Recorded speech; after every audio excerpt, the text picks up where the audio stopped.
Bundy was one of the architects of this. I think, Gordon, you're about as critical as one could be, yet be nice about it, of McGeorge Bundy's performance in 1964 as the National Security Advisor to Johnson.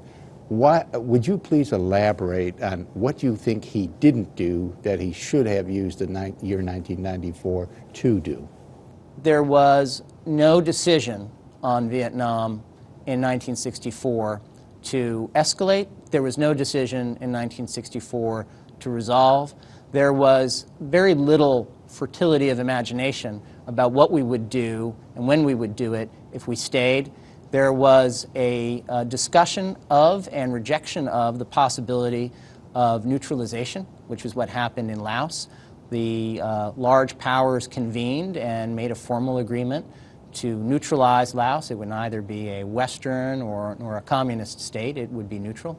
And as I reflected on the missed opportunity of 1964, it became clear to me that there was a chance for Bundy to compose an EXCOM for the Vietnam War. The EXCOM, or Executive Committee, was the apparatus that gamed out the different scenarios in the Cuban Missile Crisis. It could have been established for Vietnam, and it could have been established early in 1964 because everyone knew no major decision was going to be made until after that election.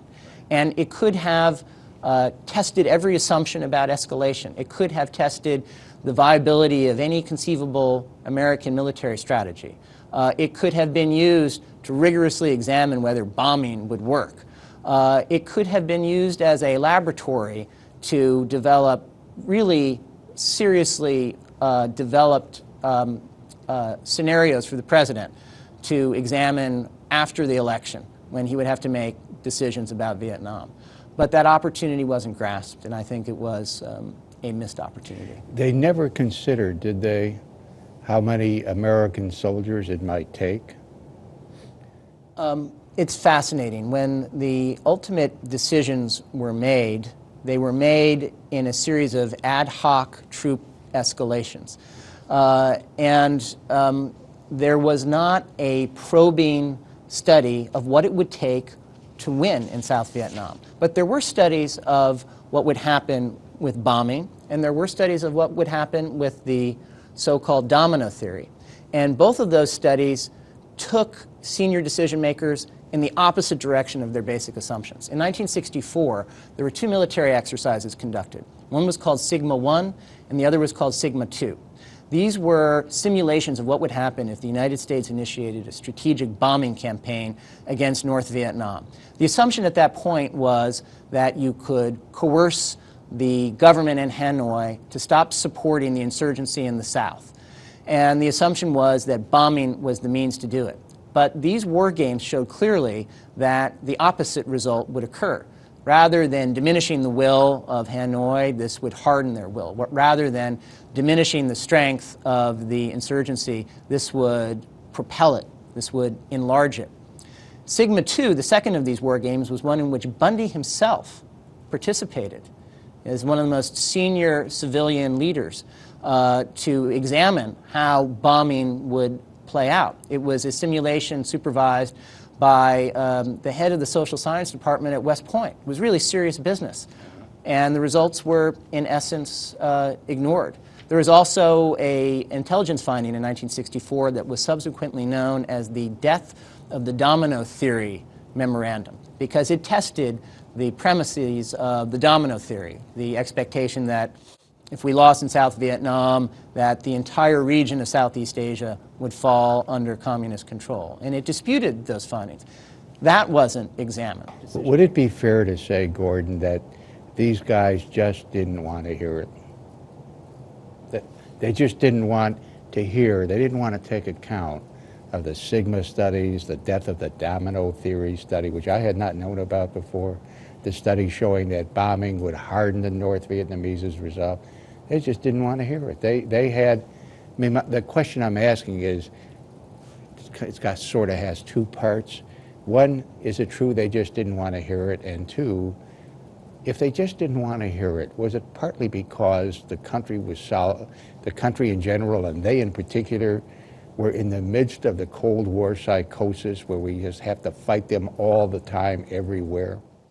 I think the answer to that is somewhere in understanding the pathology of bureaucratic politics and group decision-making. But it was clear that men like Bundy, who had already come to a basic determination and had a firm conviction that to fight in Vietnam was critically important to defending the national interest, that these studies were almost irrelevant to a conviction that was already clearly established in his own mind. We must show that when we make a commitment, our commitment is real and that we're willing to pay the cost for that commitment.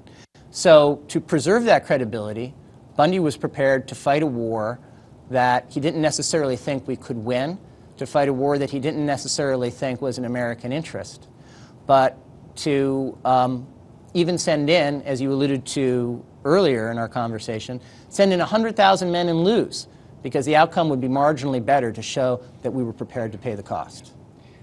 Wasn't that almost, in retrospect at least, in retrospect, that's a bad joke, huh? Wasn't that almost an immoral theory? When you consider how many men today, after we lost 58,000 dead in Vietnam, were so bitter at McNamara because we had gotten into a war without an intent to win as some people see it. I mean, we'll discuss the attrition theory of winning, but we were not going to do many of the things that might have contributed to success, and men died by the scores of thousands for that. Lord, you could say this was immoral of Bundy to say, well, we'll put in 100,000, lose what we lose, at least the rest of the world will know we are credible people. We will stand behind our commitments. There's a certain lack of morality in that, isn't there? I was startled by that particular fragment, and I puzzled over it for a long time to try to put it into a broader context so that I could understand what Bundy was thinking in 1965 and to contrast that what he thought 30 years later when we collaborated on our book. And he traveled an enormous distance between those 2 points in time. There is embedded in every proposal to escalate in Vietnam of the period of 61 through 65, all of the serious military proposals, one theme that recurs again and again, and that is the theme of how to apply military power. And in this case, the expectation was that if we imposed enough pain on the insurgents, if we imposed enough pain on North Vietnam, that you could demonstrate to the adversary that they could not win.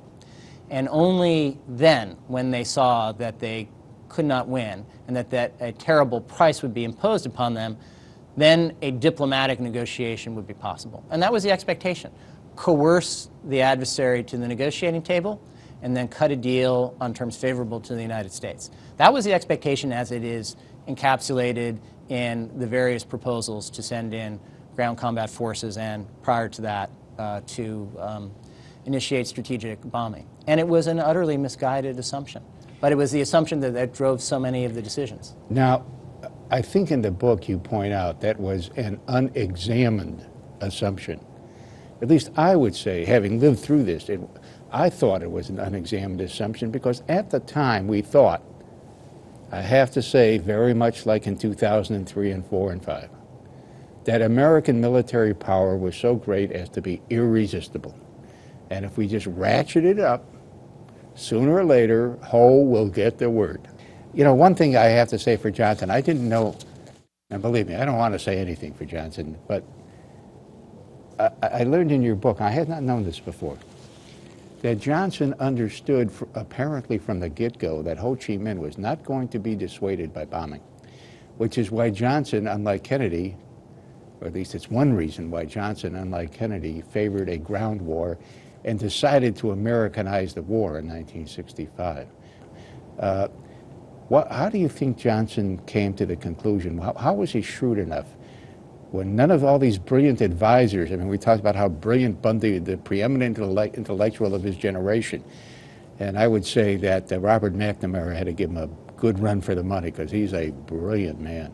It was a gut thing for Johnson. He would say, "Old Ho ain't going to give in to no bombs," and that was his belief. And when the pivotal decisions came in 1965, it is absolutely remarkable to me to see the sequence of events from initiating bombing to ground combat forces. And again, Bundy is one of the central protagonists in this drama. February 65, he goes to Vietnam. He goes to play coup. There's the attack. On the plane ride back, they develop their proposal for bombing.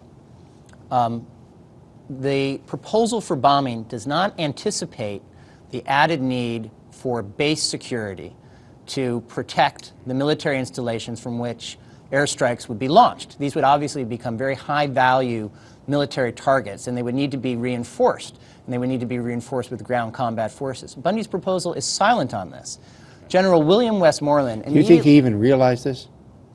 It's one of the questions that I was never able to answer. General William Westmoreland immediately pounces on this oversight and says, we're going to have to significantly increase the troop presence to protect these air bases once airstrikes are initiated.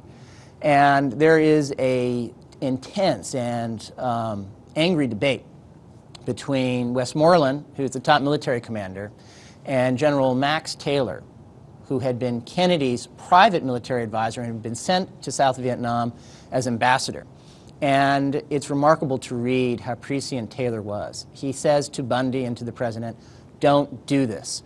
This is the first increment of what will be an ever widening and growing demand for American ground combat forces.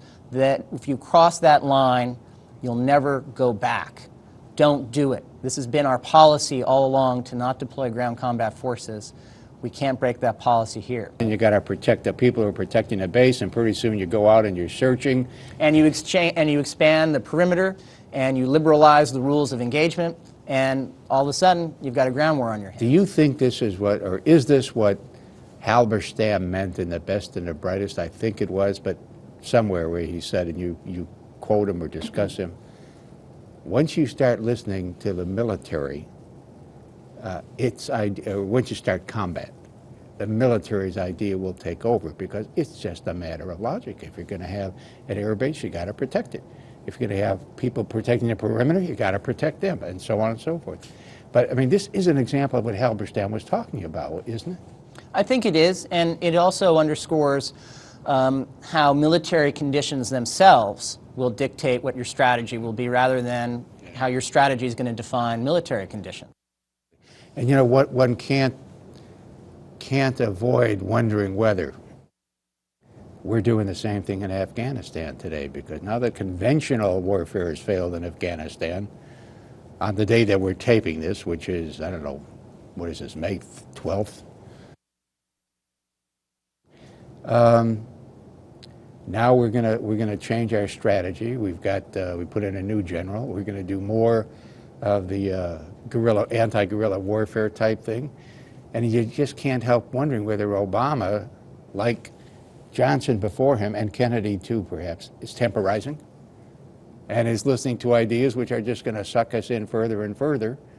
And as I say, is temporizing because he doesn't want to harm the rest of his program, which was really a big part of the story about Johnson, was it not? You know, the parallels between Vietnam and Afghanistan are truly striking and truly troubling. I don't know the way out of Afghanistan. We've been there for 7 years, and we've been unsuccessful in our effort to eradicate the Taliban and bring stability to that country. But both in Vietnam and in Afghanistan, you have a large neighboring country that supports and reinforces an insurgency. In both Vietnam and Afghanistan, we have essentially a corrupt or incompetent client government in power. In both of these cases, we are not fighting a conventional war. We're fighting an insurgency, which we are the least well poised to prevail in, than in any other form of military conflict. And in both of these situations, we now confront a potentially diminishing basis of political support here and internationally for a conflict that doesn't seem to have any discernible endpoint in sight. So it really is an extremely difficult problem. Today I'm announcing a comprehensive new strategy for Afghanistan and Pakistan. And this marks the conclusion of a careful policy review led by Bruce that I ordered as soon as I took office. My administration's heard from our military commanders as well as our diplomats. We've consulted with the Afghan and Pakistani governments, with our partners and our NATO allies, and with other donors and international organizations. We've also worked closely with members of Congress here at home. And now I'd like to speak clearly and candidly to the American people. The situation is increasingly perilous. It's been more than 7 years since the Taliban was removed from power, yet war rages on. Insurgents control parts of Afghanistan and Pakistan. Attacks against our troops, our NATO allies, and the Afghan government have risen steadily. And most painfully, 2008 was the deadliest year of the war for American forces. You said at lunch that you feel, this truly resonated with me, you feel that we keep making the same mistakes. One thing that I thought was astonishingly striking in your description of Bundy's views was that he seemed not to care about the enemy's capabilities and reactions in deciding what to do and giving advice. My question, how can a guy who was supposed to be so bright have made such a fundamental mistake, if I understand correctly what I read, as not to be concerned with the enemy's capabilities and intentions? What I've tried to do with my book is look at Bundy's particular perspective and role, both then and retrospectively. And the best answer I can come up with to your question is that the man who looked back at his decisions 3 decades earlier was a fundamentally different man than made those decisions. As we've discussed previously, the persona of Bundy in power is of a man of arrogance and hubris and overconfidence. Something Lincoln once said that, not very widely known, went something like this. This nation could be invaded by all the armies of Europe led by Napoleon, and they would never water their horses in the Ohio. And the people in Vietnam and now some people in Afghanistan used to say something like that. In 20 years you'll be gone, but we'll still be here. And this was precisely the message that one of Bundy's top aides on the National Security Council, a man named Jim Thompson, tried to communicate to Bundy in December of 1964. Bundy called him into his office and asked him to read a confidential document that described an escalation plan in Vietnam and seemed to anticipate some kind of a reprisal stimulated by a attack, and then the rapid use of overwhelming air power, and then some kind of a diplomatic effort to resolve it very quickly. It was a very incongruous and sketchy plan, yet what Thompson remembers from the meeting is the discussion they had about the efficacy of bombing. And Thompson said to Bundy, "You know, Mr. Bundy, what really concerns me about this is that at the end of the day, the Vietnamese know that we're not going to stay there and that we will leave, yet they have no place to go. And over time, isn't that going to work against us?" And Bundy absorbed this and was silent for a moment and said, "Well, that's a very interesting point, Jim. Thank you very much." You know, I just read another thing very similar in the New York Review of Books, and a review of some books by Benny Morris, the Israeli historian, and one of the ideas alleged to be in part responsible for the outcome of the 1948 war, where the Israelis defeated the Arab armies is the Israelis had nowhere else to go. It was that or the sea. So, you know, right into the sea. So when you're fighting somebody who says, where am I going to go? I'm going to have to be here in 50 years or be dead, one of the two. Boy, that's a tough business. And you know, you talked about his arrogance back in those days. I had a sense, Gordon, that that's why they blew off George Ball all the time and contented themselves, and this is so human. You see this in meetings all the time.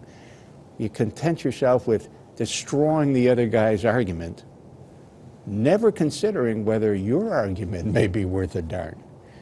I have a sense that happened here, and I have a sense it's partly due to arrogance and conceit. And what happened in that meeting was dispiriting to Ball and tragic, really, for the outcome in Vietnam. What could have been an honest debate about the limitations of military strategy in Vietnam devolved into a 3-against-1 attack in which Rusk, Bundy, and McNamara didn't address the shortcomings of their own arguments. They addressed the shortcomings of Ball's proposal for some kind of face-saving diplomatic scenario to mitigate the damage in Vietnam. They put him in the position of having to explain why his proposal would succeed rather than defending why their proposals for escalation would be valid. And this was symptomatic of the way decision-making was conducted in the Johnson administration. They didn't necessarily look at the viability of their own proposals. They looked at the cost of pursuing alternative courses of action like diplomacy. You look at one side, you ignore the other side. You know, there's what should be a famous statement of American history, but is largely forgotten. I remember when the former Marine Commandant David Shoup went before Congress during Vietnam, and as part of the same type of skepticism that you talk about being directed at Ball in that meeting, the Congress people said to him, well, General Shoup, how are you going to withdraw the troops from Vietnam? And Shoup said, by ship and by plane. Nobody wanted to hear the simple truths about things, you know.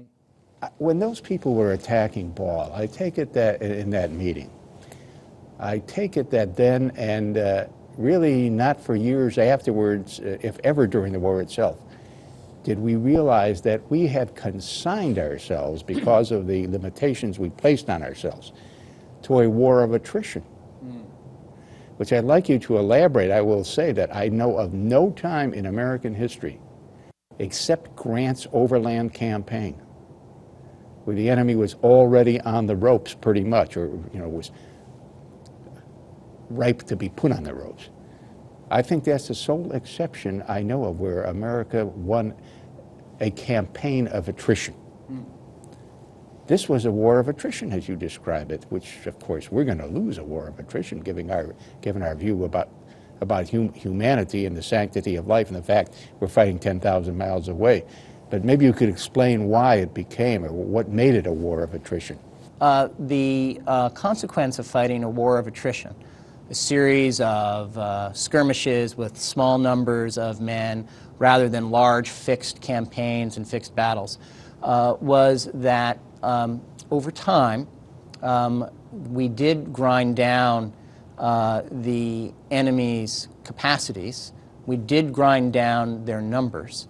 Bundy calculated that we imposed an order of magnitude of losses on the enemy exponentially greater than those we ourselves suffered, something in the area of about 100 to 1 per capita.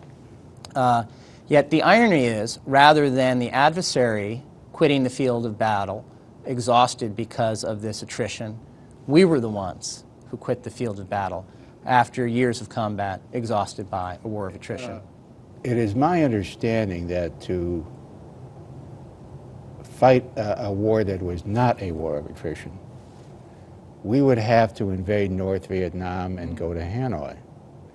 And that, of course, risked entry by the Chinese, not to mention the Russians possibly, by air at least. And of course, we never considered that the North Vietnamese were being resupplied by factories that were located in sanctuaries, that is to say, China and Russia. So if you're not going to go north, let the Chinese come in again as they did in Korea, and you can't cut off the weapons, what is left but a war of attrition?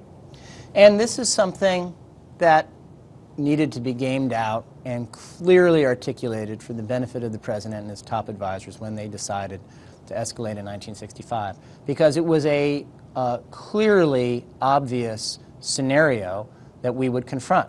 Look at all the things that they took off the table. Diplomacy was taken off the table. The senior decision makers believed that this was much like the Korean War and that we had to go in and make a stand. There was an expectation that we would not invade North Vietnam for the reasons that you mentioned. It would trigger China's entry into the war. We would continue to confront the problem of the Ho Chi Minh Trail, the lines of communication and resupply from North Vietnam into South Vietnam. We wish to emphasize we seek no wider war. Our response will depend upon the action of the aggressors, in this case the North Vietnamese. The key to the situation remains the cessation of infiltration from the north into the south. And I think you had asked me in a previous conversation, do you think 100 years from now, Lyndon Johnson will be remembered more for one of his great achievements, the Civil Rights Act, or more for Vietnam? I think he'll be remembered more for Vietnam than for any of his legislative victories, as important as they are, because I think they would have evolved over time. But Vietnam was a war of choice, not a war of necessity, and that's how Lyndon Johnson will be remembered. Interesting. They would have evolved over time. And isn't it a shame that even though they would have evolved over time, he certainly speeded them up, and there'd be no Obama today were there not the Civil Rights Acts of 64 and 65, and yet, you think with obvious reason behind your thought that he will be remembered more for Vietnam than for his civil rights work. Shows how shockingly terrible the situation and the times were.